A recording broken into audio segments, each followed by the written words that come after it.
Fala pessoal, tudo bem? Um prazer ter você aqui com a gente no nosso canal. A gente criou esse canal aqui para estar abençoando a sua vida, né? De uma forma simples, né? Lendo as escrituras. E hoje a gente vai estar falando sobre a estrutura de Efésios, essa carta tão bonita, né? Que o apóstolo Paulo escreveu. Mas antes da gente começar, eu tenho um recado muito legal, muito importante para você, que é o nosso aluno aqui na EBM, tá? Você que é nosso aluno na EBM, que faz essa escola com a gente aqui na igreja, eu quero pedir para você se inscrever aqui no canal, tá, irmão? Se inscrever no canal, ativar o sininho para você estar recebendo as notificações do nosso clube de leitura. A gente vai estar lendo livro, vai estar lendo algumas cartas, os livros da Bíblia.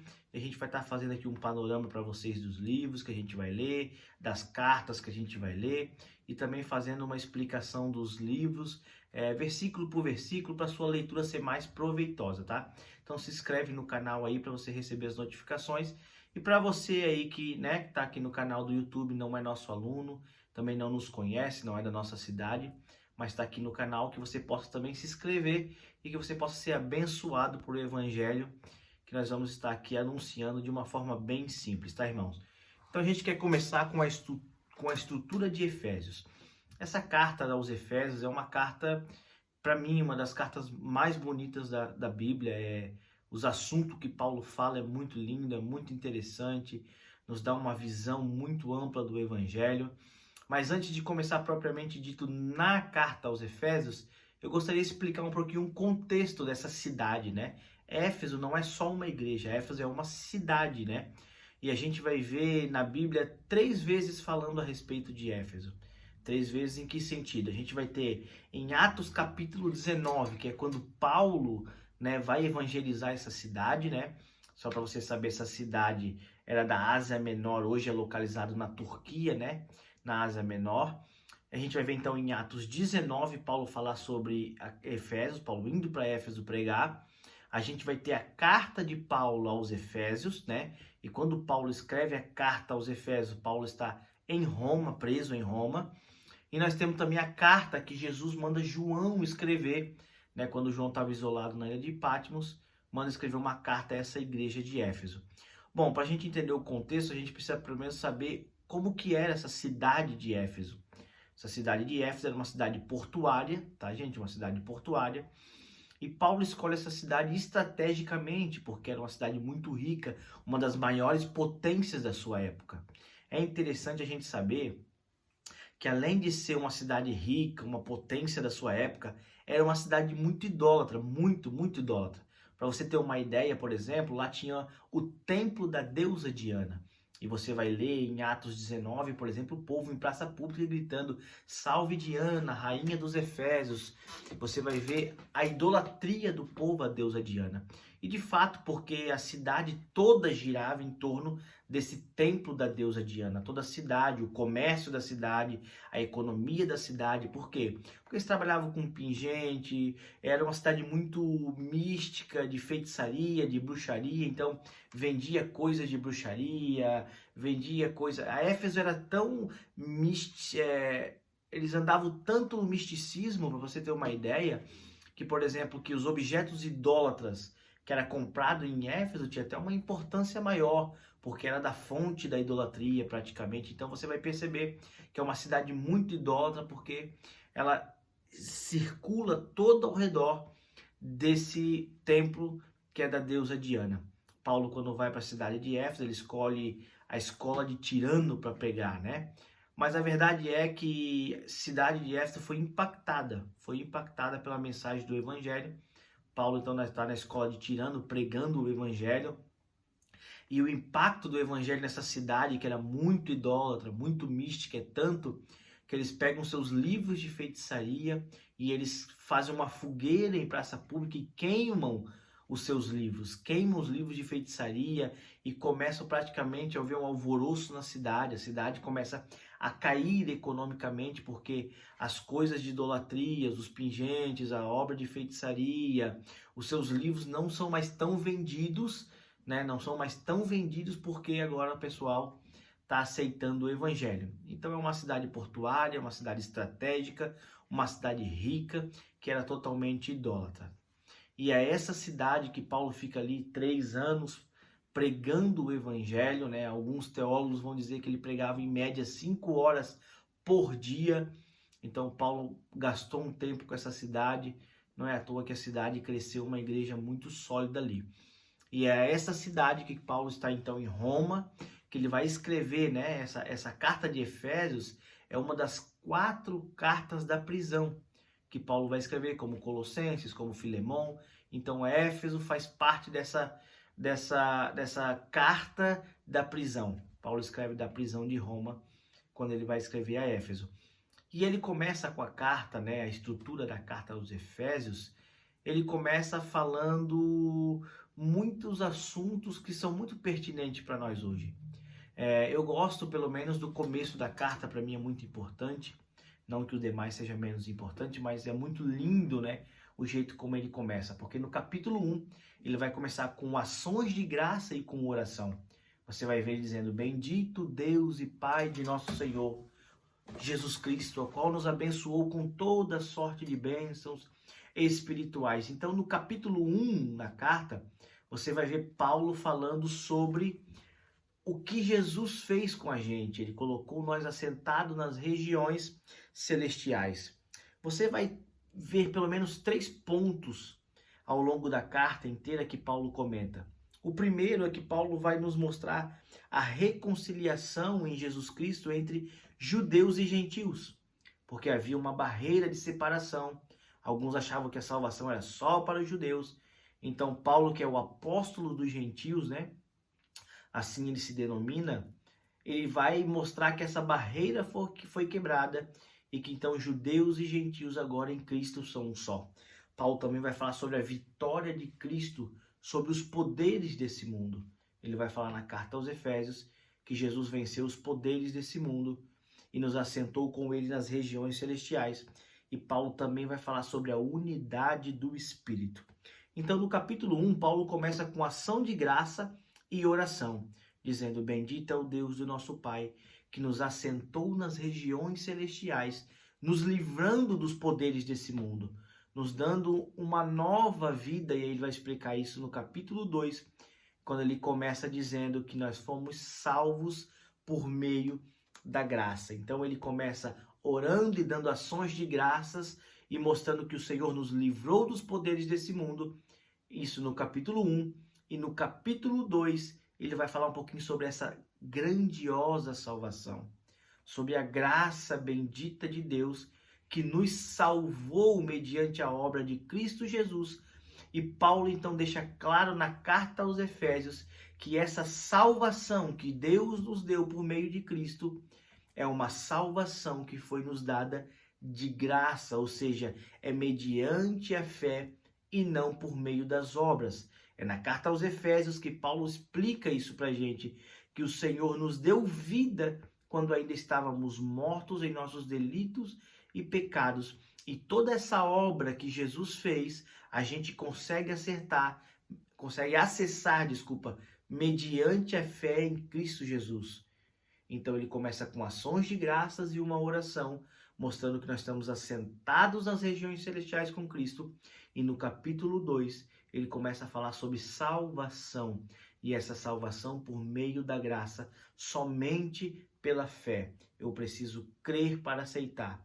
A gente costuma falar que a salvação não é uma recompensa, a salvação é um presente. Não é uma recompensa daquilo que eu faço, mas é um presente por aquilo que Jesus fez. Então Paulo diz que a salvação é por meio da graça e somente pela fé em Cristo Jesus. Ele diz para que ninguém se glorie.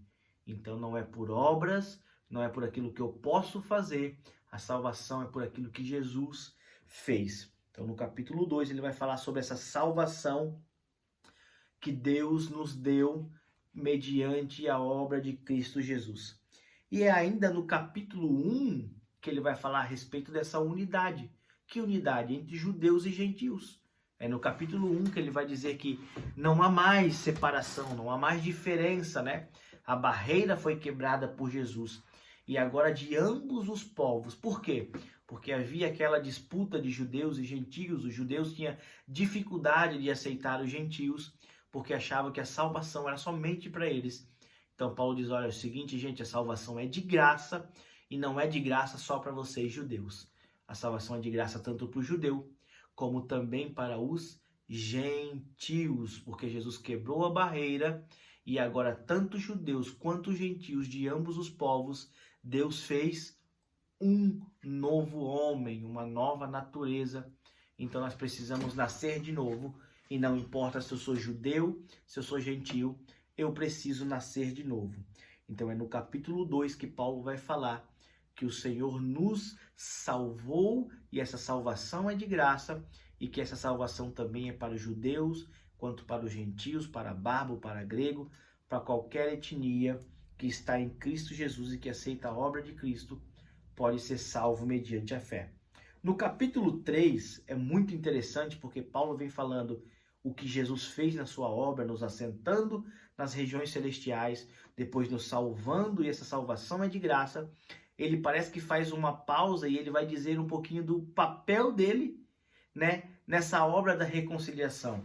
Não que ele tenha um papel na obra da reconciliação ou um papel na obra de Cristo, mas ele se denomina como o apóstolo dos gentios.